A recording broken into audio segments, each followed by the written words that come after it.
Далеко на горизонте одинокая звезда. Низко-низко над землею тихо светится всегда. В темноте сияет ясно, вдаль безбрежную маня, и пленяет, и чарует чистый свет ее меня. Не мое ли это счастье, улетевшее давно, до которого мне больше дотянуться не дано?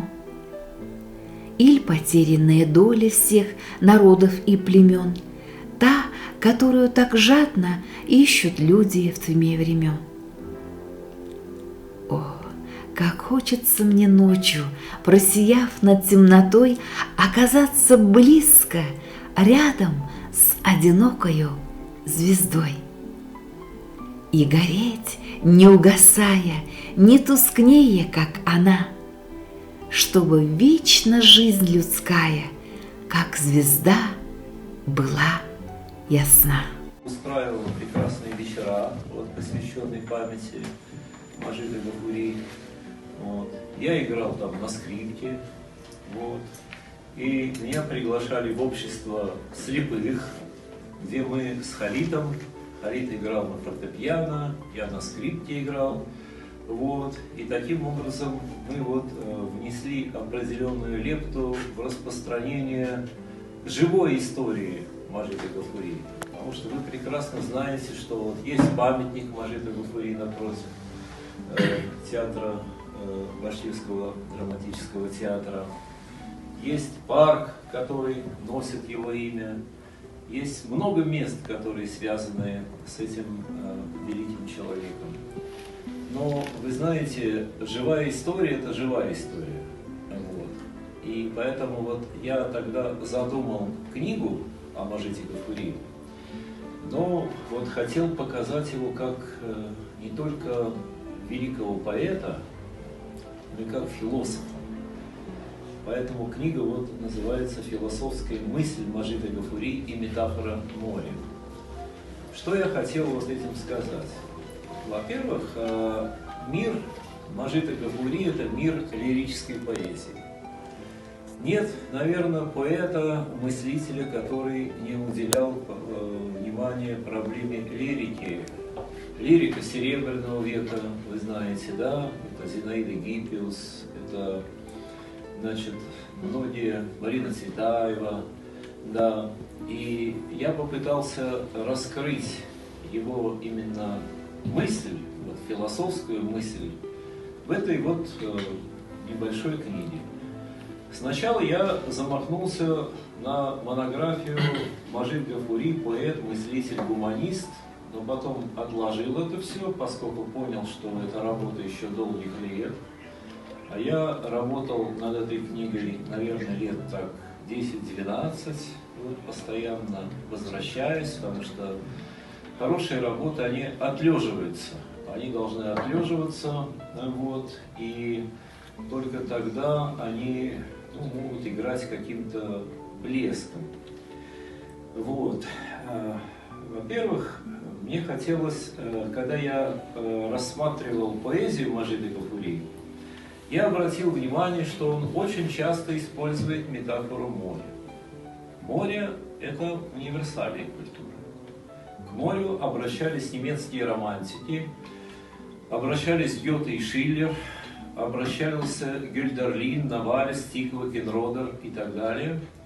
И меня заинтересовала эта тема, насколько он глубоко проник в эти образы моря, пустоты, бездействия, отсутствия, которые порой богаче, чем всякое присутствие.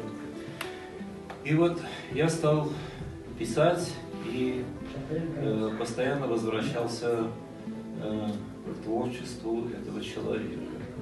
Говорит, что светлее воды может быть наше лицо, но не всегда. Люди не должны причинять друг другу даже незначительную боль. Плач и страдания в искусстве никогда не остаются неосвещенными, пишу я. Конечно, тяжело мыслить, и представлять, работать, творчество Мажида Гафури, разрабатывать, двигать его дальше. Но я прихожу к тому выводу все-таки, что это величайший философ, причем очень современный. Он создал такие книги, вот, которые посвящены именно осмыслению пракрити, осмыслению пустоты, небытия. И надо сказать, что вот Мажид Гафури, он очень одну хорошую, интересную мысль высказывает в стихотворении «На берегу моря». «Взовьется песня наша, как сигнал, над всей необъятной землею, через моря и горный перевал звучит она трубою боевой». Он развивает ту мысль, что любовь как море, берегов не видно, любовь так глубока, что мы вновь и вновь остаемся юными, а сама краса небес оказывается влюбленной в дальний берег.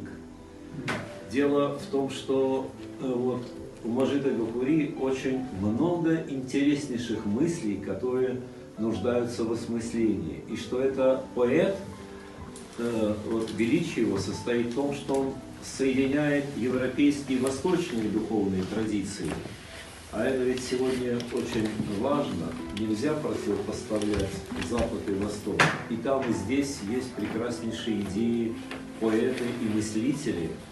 И вот и Урал Салимович, и я, мы мыслим, так сказать, в одной категории, вот, в одном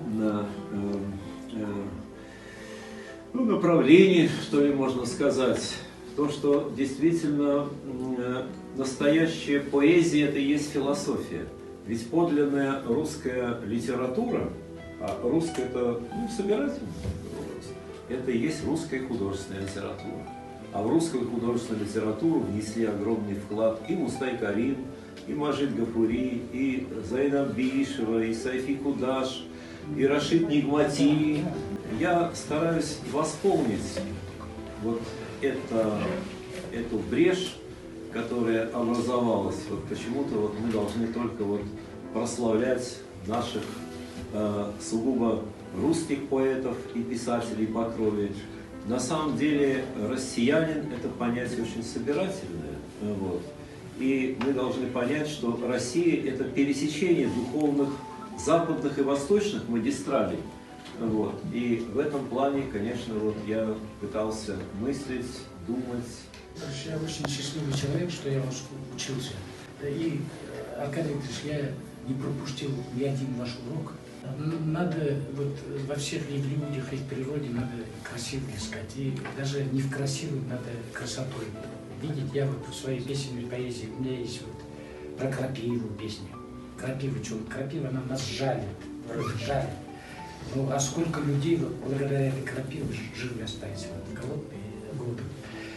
Есть у меня это тигенекляр, репей.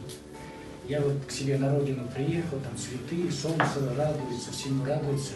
Но с моей деревни, он ко мне, значит, прицепился и приехал. Это кусочек моей родины, как бы. Все мы поэты про красивых девушек, про звезды пишем. Ну, не должно быть отделено и простые, обыденные вещи. Спасибо вам, вот вы не про Шекспира написали. Это самое. У нас, вот, чтобы великим стать, взял про Шекспира написал, про Бальзака написал. Мировая культура. Мировая культура, она и на Востоке есть, и на Западе есть. И спасибо вам не только вот от имени татар, башкир, тюрков, прочее. Вы сделали огромный труд. Вы как здесь, вы как гражданин мира вот это увидели, вот эти тонкие детали. Спасибо вам.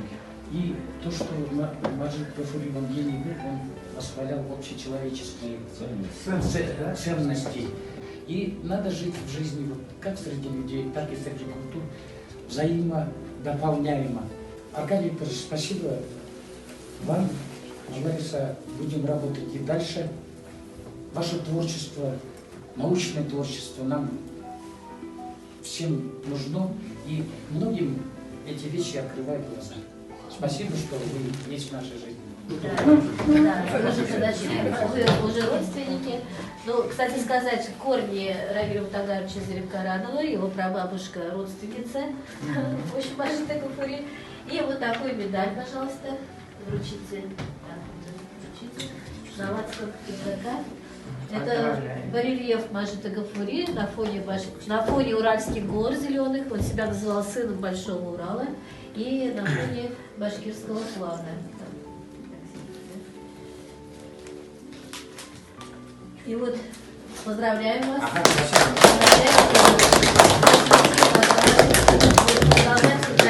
Спасибо, я вас всех люблю.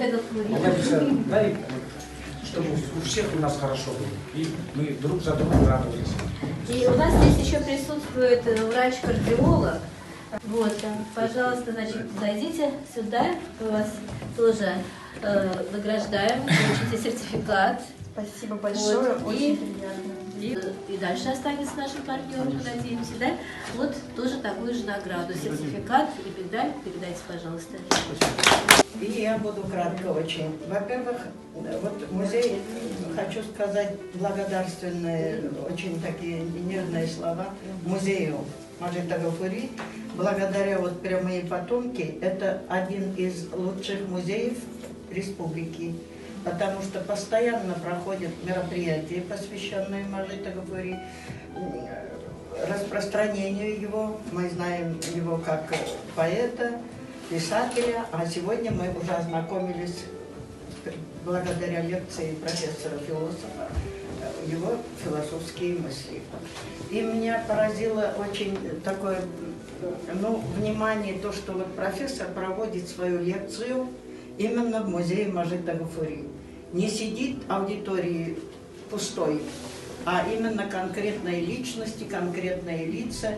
И настолько вам, дорогие студенты, повезло. Мажит Гафури мой ятташ, но не только это, я жена Ваша работа там. внука Максутова Бадриддина, где Гафури писал Бадри Максуди. Они вместе учились, вот другом был.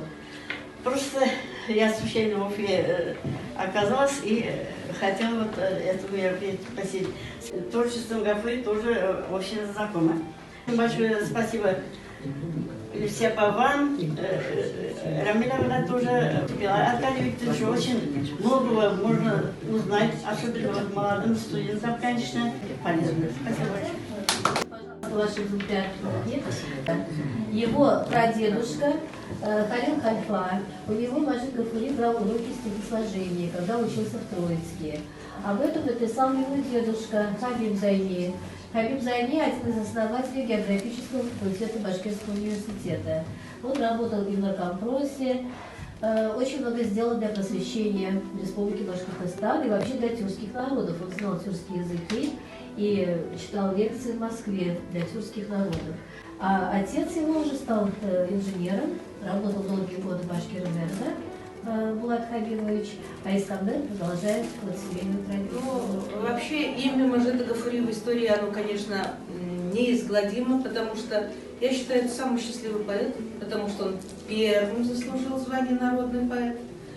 И много признания он получил прямо при жизни.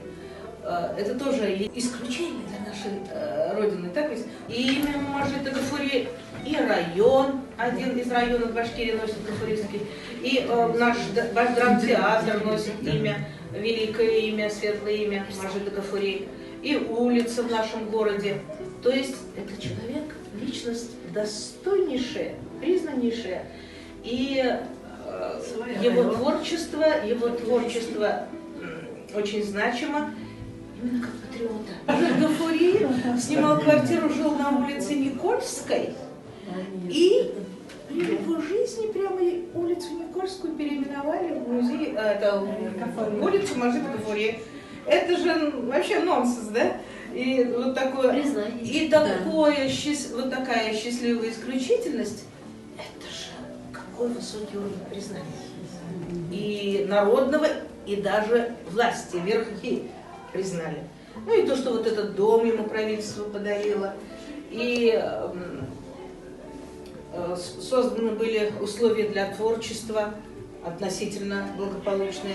И то, что он был великий, попросту скажем, общенец и коллега всех литераторов.